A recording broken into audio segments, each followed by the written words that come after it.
When your daughter finally completes her education and graduates with top honors, your heart is at rest because you can now enjoy the fruits of your labor. However, that was not the case for Mr. Fred Ridagumba, Dr. Catherine's father, for his flower was plucked mercilessly, just as it was starting to blossom.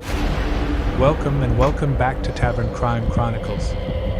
We explore strange, mysterious, chilling, and unsolved cases.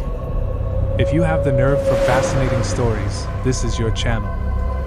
Today, we dive deep into the heartless murder of Dr. Catherine Agaba, a young hardworking, kind, calm, and diligent doctor. We all know that nothing should warrant taking another person's life, but up to now, I have failed to wrap my hands on the reason this young doctor's life was taken viciously. And to know that your murderer could be someone you pass by every day and say hello even sends shivers down my spine. So sit down, grab a drink as I take you down this broken road. Dr. Catherine's story begins in Mbarara City, in the western region of Uganda. If you have been to Africa or are even planning to visit, this area should be on your bucket list. With an estimated population of about 400,000 people, Mbarara City is the second largest after Kampala. Commonly known as the land of milk and honey by the locals, the land where the sun sets, Mbarara is home for the Anko longhorn cattle, and if you have a love for historic sites, Igango Cultural Center will be your home away from home. Dr. Agaba Catherine is the firstborn of Fred Ridagumba and the late Ustine Ridagumba. Born on August 29, 1992 in Kagangi Village, she went to St. Helens Primary School, Mbarara, Maryhill High School for her O-levels and Gayaza High School for her A-levels before finally entering the gates and graduating from Mbarara University of Science and Technology. We all know that as the firstborn of the family, expectations are always so high, and Dr. Catherine exceeded them, becoming the hope of the family and the light to her younger siblings. And as you can almost guess, she graduated with top honors, thereafter did her internship at St. Francis Nsambia Hospital before she was employed by International Hospital Kampala I.H.K. While at I.H.K. Hospital, Dr. Catherine rented an apartment in Nyenga, a Kampala suburb, and it was on these premises that she unfortunately breathed her last. On April 11th, Dr. Catherine went on leave after she had worked for 15 straight months, according to Dr. Michael Oling, the hospital's director of medical services. She had worked for so many hours and needed some rest. She did about 250 hours a month, nearly 4,000 hours. She was supposed to do an 8 a.m. to 8 p.m. shift, but in most cases, she would leave the hospital past 11 p.m. because she was busy treating patients. She was very passionate about her work, but at a certain time everyone needs a rest, and so Dr. Catherine took her annual leave on April 11th and actually disclosed to her colleagues that she would spend it with family and even celebrate Easter holidays with her father in Mbarara. 2 days later, her younger brother who had traveled from the village didn't find her home. His visit was mainly intended to have her guide him on his university admission application. When he reached the residence, the door was locked. He tried to call her number, but it was off. When he inquired from the security guard, he was informed that Agaba had traveled out on Saturday morning, April 13th with a roller bag and handbag. Not convinced, her brother first contacted his uncle, who congregated with other relatives to chart a way forward. Immediately many calls were made to family and friends first to avoid causing unnecessary alarm in case she could be taking vacation somewhere. Later, on Tuesday, April 16th, they rushed to Kabalagala police to report a case of a missing person. Notices were sent out on all social media platforms and a full-blown search by the police was sent out.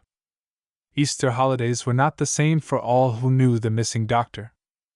The 9 days search ended on Easter Monday after Dr. Catherine's body was retrieved from a septic tank behind her rented apartment in Nyenga, a posh Kampala suburb. You might be probably wondering if it was intuition that led the police to search the septic tank, but after a one Ronald Ken Abango vanished shortly after the doctor's disappearance, the search team became suspicious. Having been a security guard at the premises, and even mentioned that he had seen her travel out with 2 bags to her brother, it raised eyebrows, and Abango was tracked down from his village in Apak district, in the northern part of Uganda.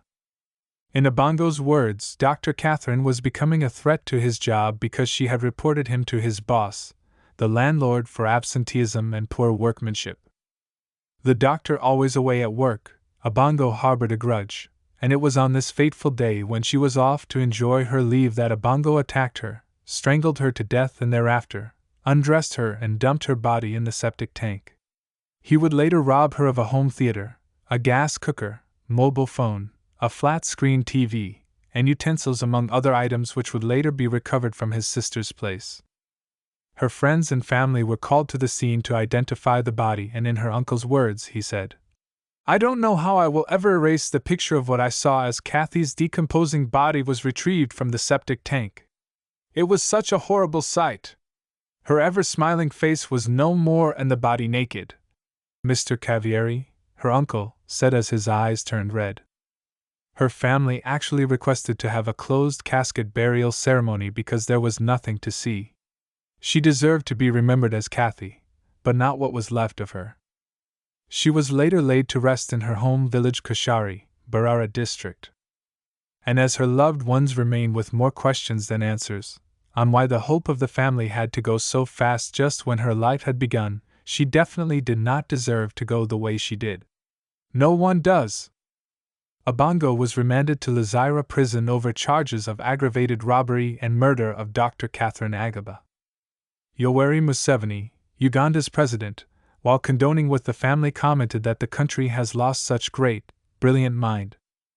Such a murderer should not have the luxury of going to prison. Suspects who commit heinous crimes like murder don't need to be given a chance of being taken to prison, but rather sentenced to death there and then. Ugandan laws are too soft that people no longer fear to commit crimes such as murder because they are sure that they will be taken to court where they will receive lenient sentences. The president said when his government took power in 1986, they made some changes in the punishments given to people who commit heinous crimes, and among them was the death penalty, but noted that there is need to revisit and amend the law. Now, I am not the maker, and neither am I the judge, but I bet the gates of hell are gladly waiting for Abango, Dr. Catherine's killer. No one has the right to take the life of another. And this pretty much sums it up for today. What are your thoughts about this chilling case, by the way? Do you think there was a bigger motive behind the murder of Dr. Catherine? Or more investigations need to be made to rule out who could have sent him to commit such a heinous crime? Do you think the law should be revisited and the death penalty brought back? Share your thoughts in the comments section down below. And if this is your daily dose of content, remember to like this video and subscribe if you haven't. I recommend you check out the rest of our videos. See you next time.